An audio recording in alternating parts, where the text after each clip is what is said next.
Hey, what's up? Mikey here, and welcome to what started as a fun idea, as basically a book podcast. And joining me on this, Hi, I'm Derek the Bard, and I don't think we have a name yet. well, I was actually considering calling it Novelties, which was just the what I used to call my old book review show from 3 years ago. I'm punching you over the internet. And we'll come up with a name later, eventually. Alrighty, for our first book topic, we were discussing Ex-Heroes by Peter Clines. Yes, X-Heroes by Peter Clines is the first in a set of what's currently four, will soon be five novels, which is basically superheroes in the zombie apocalypse, and it's far better than it sounds. Yeah, the blurb on it describes it as The Avengers meets The Walking Dead, which, having read it, that is a kind of appropriate description in a way. Yeah. It's definitely survival horror with superheroes, that's for sure. So yeah, Avengers meets the maybe it's a little more almost like Arrow meets the Walking. Okay, they got Cerberus. The basic setup for those looking to get into this series is that the zombie apocalypse happens a little bit after superheroes start showing up. Not many superheroes, but a few, and we don't know where all of them get their powers from because apparently they get them from different sources. I think the only one that we have any kind of idea of where he got his powers from, other than Cerberus, because she's a normal person, the only one we know is Mighty Dragon, or St. George, as he's called. Yeah, George. I'm sorry. I've read the Gorgon has a theoretical origin story that sounds about as implausible as origin stories get. Something to do with his eyes and getting like a blood transfusion or something like that. It was really silly, but it's Gorgon, so that more or less is par for the course. Gorgon is a very silly character in this book. He's basically described as a vampire. He's a nerd.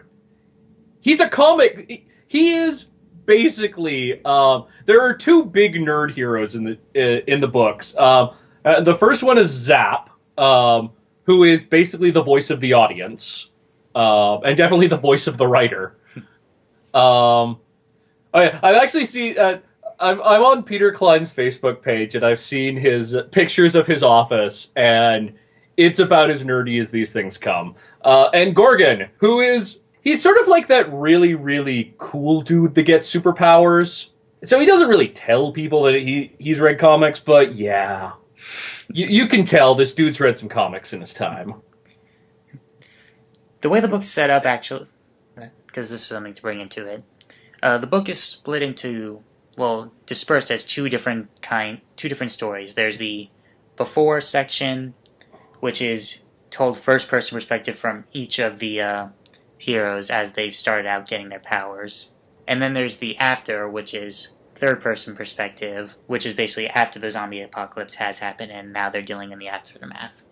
And that's actually par for the course for the first three novels. The fourth one goes a bit differently, but Clines does spend a fair bit of time in each novel giving you some backstory for the characters, giving you some roots of what they were like before the world ended, basically. And they wound up holed up in Paramount Studios in Hollywood. Because apparently that was a very defensible location. Well, I guess we now know. If we have a zombie apocalypse on our hand, look for the nearest movie studio. There are gates to keep rabid fans and stalkers out. And what will keep out the paparazzi will also keep out the zombies. Or X's. They are zombies, but they don't use that word for pretty much. They call them X's instead as ex-humans. Zombie, I think the word zombie, I don't recall if it was even used in the first book. I think it only appears twice in the fourth novel. Other than that, the series is very consistent in never using the phrase zombies. They're always ex-humans. The idea being that this was something the president said in an address shortly before, the president himself became an ex-human or an ex-human's lunch, to try and divorce them from people so that people and soldiers would be fine with shooting them. because that was a big problem during the zombie apocalypse, that people wouldn't kill the undead because they thought of them still as people. Well, which makes sense. If someone you knew suddenly became a zombie, what would your first reaction be? You kill zombies, man! Okay, fine. But I think film and literature has proven to us then that there's no going back once you're dead. I'm not So one you to, might as well put them out of everyone else's misery. yeah, I'm not one to judge. I've made the joke twice in my videos. Dead is better! Dead is better! Oh, Clancy Brown. Pet Cemetery 2. So, first the characters. Yes. I really like the characters. The interesting thing about the series is that Clines took superheroes out of the superhero setting. He took them away from, stopping bad guys and catching bank robbers and breaking up muggings, and instead made them sort of survivors plus. That they're a better skilled, more powerful group of survivors in the zombie apocalypse, but they're still survivors. They're still people trying to hold together a ragtag community, which is interesting how it plays with them because none of them are really good at this whole leading thing. The one exception being Stealth. Stealth is only good at leading things in the way that Batman is good at leading things because Stealth is Batman. Stealth is, yes, Batman. She is completely supposed to be Batman. There's no ifs, ands, or buts about it. Stealth is Batman. St. George is Superman. And Cerberus would be the Iron Man character. Cerberus is Iron Man. At that point, the one-to-one analogs break down until you get to the second book, where I'll spoil it in this because it says pretty much on the back cover, Captain America shows up. He's Captain Freedom because he's a captain and his last name is Freedom. But yeah, he's Captain America. So that's the second book. Yeah. All right. But yeah, no, there are some more or less one-to-one analogs with standard superheroes, and there are others who aren't. I guess Kyrax is kind of like the Hulk. I could see it. In that he's a demon. He's a magic Hulk. He's a demon Hulk. Well, yeah, he's a magically based Hulk rather than a science-based Hulk, where Bruce Banner is irradiated by gamma radiation and becomes a giant hulking monster. Magician Max Hale created a magic amulet to trap a demon from hell, who he is then able to turn into. And that's it. The K-Rax before chapter where we're introduced to him, that chapter actually kind of amused me in the book, because it's basically him in therapy session with a bunch of scientists as he's slowly being taken over by the zombie virus. Yeah. I liked about the K-Rax section is the story is told completely from basically with his own head. You don't hear anyone else talking to him. It's just his reactions to the characters as he's slowly transforming into the zombie. The zombie demon. The zombie demon. I mean, that kind of tells you everything you need to know about the setting. There is a zombie demon. And he's not the source of the zombies. He just happens to be a demon who gets bitten by a zombie. He's like, I got bitten. Just let me transform into my demon form. That'll hopefully slow it down.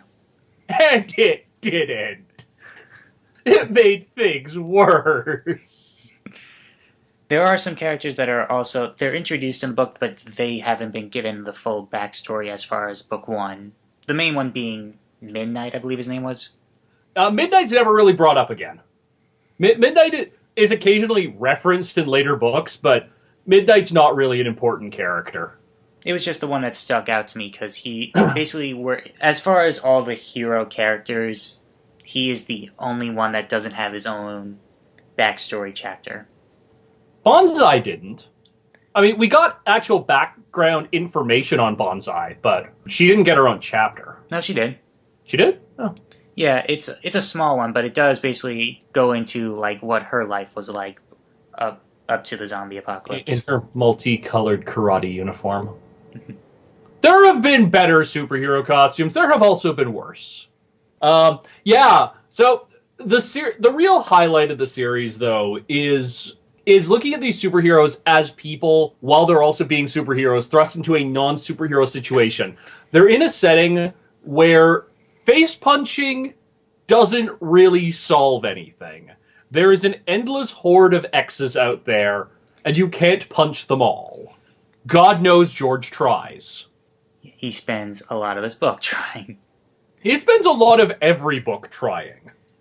Yeah. George, being the Superman character, is unofficially immune to the X virus because he has to have the virus. They have to bite him. The virus only reanimates you if you die. That was the thing, is that George's constitution is so powerful that the zombie virus in this book is a work of genius, just in how it works, which is that it's one of those. Well, I'm not sure how far we can go into spoiling that. I can say this: it's the zombie virus. This isn't really spoiling it. The zombie virus isn't necessarily what kills you. The zombie virus, in and of itself, is an opportunistic infection. But what kills you, and it turns out that this is why people die faster now than when the virus started, is that every time someone else gets bitten, all the crap that they're infected with already, that their immune system's been fighting off, their immune system no longer fights off because they don't have an immune system. Plus they're decaying, so they're attracting all sorts of horrible fucking rotten bacteria into themselves. And they're all essentially sharing diseases. So as each progressive generation of zombies went on, they became more and more diseased, and their bites became more and more lethal. Because now now when you get bitten by a zombie, because it starts off like, if they actually describe it this way in the book, Zombie A basically just has the zombie virus. But let's say the Zombie A also has, and then he bites the person, person B becomes a zombie now. Except Zombie B also had the flu. So now Zombie B has the flu and the virus. And it's an exponential progression of viruses to the point where now being bitten by a zombie is pretty much an instant death sentence. However, because George is essentially immune to all the other diseases, more or less, they can't kill him, which means the X virus can't turn him into a zombie. Which is great. Clines put a lot of thought into how being a zombie works in these books. And it makes sense how it works. Oh yeah, it makes sense. His logic behind the X virus, and I'm not going to tell you what the origin of it is, because that's one of the big. That'd be the biggest spoiler of the book. But the amount of thought that he's put into the X virus is phenomenal, and he stays consistent with it. The rules for the virus never change. The virus will turn you into a zombie, but this virus won't kill you. Yes. Overall, I did really like the book, though I do feel that maybe the first, I want to say, 50, 75 pages, basically introducing us to the world takes a slow build. It's a slow build, yeah. Once it gets going, it gets really good, but it does take some time to get to there. Yeah. I found that problem was resolved in the second novel. The second, third, and fourth novels all pretty much hit the ground running. I found that the first one was the one with the slowest start. What I can also say about reading the first one is pay attention to everything, because Clines has little Easter eggs in there everywhere. And there are always little callbacks in the next books, back to previous books and stuff, and the man has a plan, and he knows what he's written. The first book, though, it's a very, very good introduction to the series. It's a lot of fun to read, and the characters are pretty engaging. If you had a favorite character, who would you pick? Oh, shit, that's a tough one. Probably George. George and Stealth, I think. They are the two characters that are given the most focus in this book. Yeah, but I think it's more that I liked Stealth. I'm biased because I've read the other novels. And Stealth gets a lot more development that makes her really interesting after that. For the first novel itself, I actually liked Gorgon a lot. I wish... I really, really liked Gorgon. He was a fun character. I probably would also end up picking George or Stealth. Yeah. It's also just interesting... because at the start of the book, when he's becoming the Superman character, he goes by Mighty Dragon. And then, after the apocalypse happens, he goes by Saint George. And during the book, they start to explain what happened that he's changed his persona. Yeah. The other thing that I'll say about the book that I actually really like is that it features a very varied cast, basically.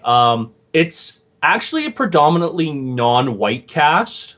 Only a couple of the main characters are Caucasian, though it's not always apparent because not all of them get full physical descriptions in the first novel. Zap and Stealth are both black, and there's a crap. Once again, I'm limited by the first novel because they introduce a couple really cool Latino characters later on too. So it's definitely not a whitewash novel.